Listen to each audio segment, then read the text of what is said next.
Hello, I'm Pete Martin. This is video number 2 in the Mandolin Basics series, and this video will deal with holding the instrument. The first thing with holding the instrument in an ergonomically efficient place is to get a strap. Well, let's look at how to attach a strap first. Most mandolins will have an end pin at the bottom end of the instrument where the tailpiece is. The tailpiece, of course, is where the strings are held at the bottom of the instrument when you hold it straight up like this, this being the tailpiece I'm pointing at here. There is usually a piece that sticks out from the back on most instruments. Some less expensive instruments don't have this, but most instruments do. So this is where you can attach a strap. I like to use just a regular leather guitar strap. Okay? On an F-style mandolin has this little scroll piece. You can attach the strap to the scroll by taking a piece of leather, wrapping it through the scroll here, and tying it around right here. And of course this is where you can see I have my strap attached. This strap happens to have a hole here. Guitar straps do, for where there's an end pin. I do not suggest an end pin put in, a neck pin put in. You can have that done, but I don't suggest it. You can just tie it like right here. For an A model instrument, the A model is the teardrop shape. You can take a piece of leather shoelace, tie it around to the end of the fingerboard, tight enough to where it does not slip off. On these old Gibson oval hole mandolins like this, you can see that the mandolin top is basically where the fingerboard sits. Some oval hole or some A model instruments will have an elevated fingerboard. If the fingerboard is elevated, you just tie the strap holder underneath the elevated fingerboard. If not, it sits right here. The reason we want to use a strap is this. We want the mandolin to be held in place in a good ergonomic place for both of our hands to be able to work.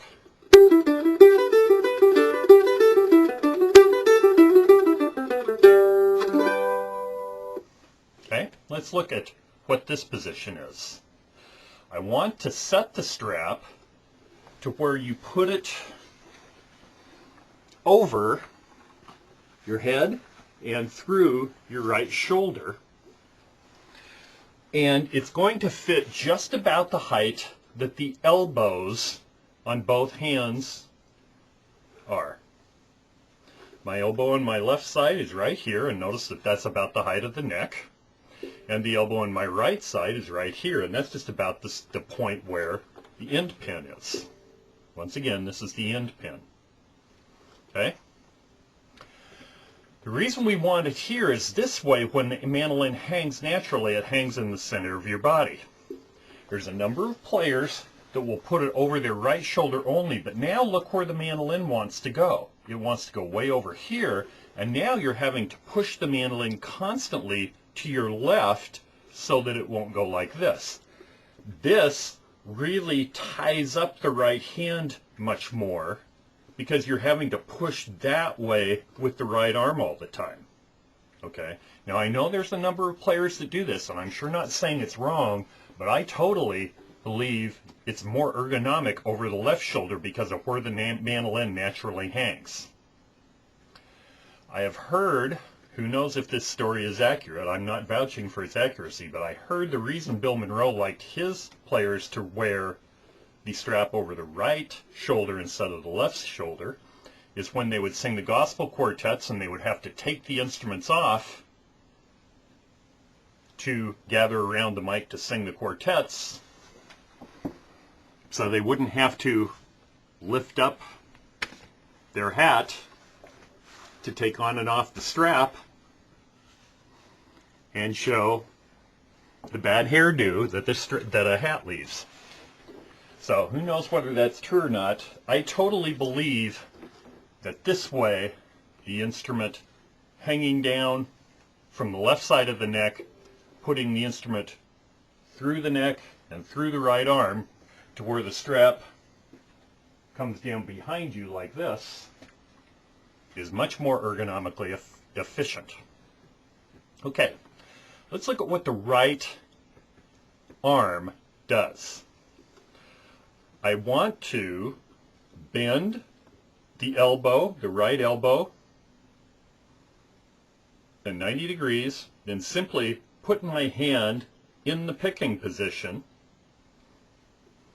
If I release my left hand now, notice my mandolin is held very easily. It's in a very solid playing position. So once again, bend the elbow, the right elbow at 90 degrees, put the hand in playing position, and there you are. Remove your left hand, and the instrument is held very solid. Okay, let's look at the playing position for the left arm. I'm going to demonstrate this, and I'll walk you through it a step at a time. I'm going to grab the neck of the instrument with the right hand, pull it out of the way like this. Where we want the neck of the instrument to be is where the left arm sits at a 90-degree angle like this. So let's do this. Bend the left arm at a 90-degree angle, turn the palm up of the instrument, or the palm of the hand up, and place the neck of the instrument right where the palm of the hand lies. Let's do this again and check out a couple of things. Notice that I'm letting my arm hang straight down from my elbow. I'm not pulling the arm back like this, or I'm not pushing the arm out front like this. Hang straight at 90 degrees. Hang straight. Put your arm at 90 degrees, excuse me. Put the instrument right there. Notice, if I pull my left arm away now, the instrument is not parallel with my chest. Here is parallel, here is not. I want to put the instrument where my arm wants to be naturally, not where to where my arm wants to be, so my body works with the instrument. I don't just put my instrument up someplace and pull my arm up to it.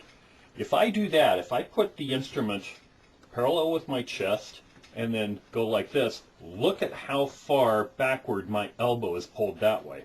I can tell you there's a fair amount of muscle force being involved there that if I do it the other way I described, is not involved.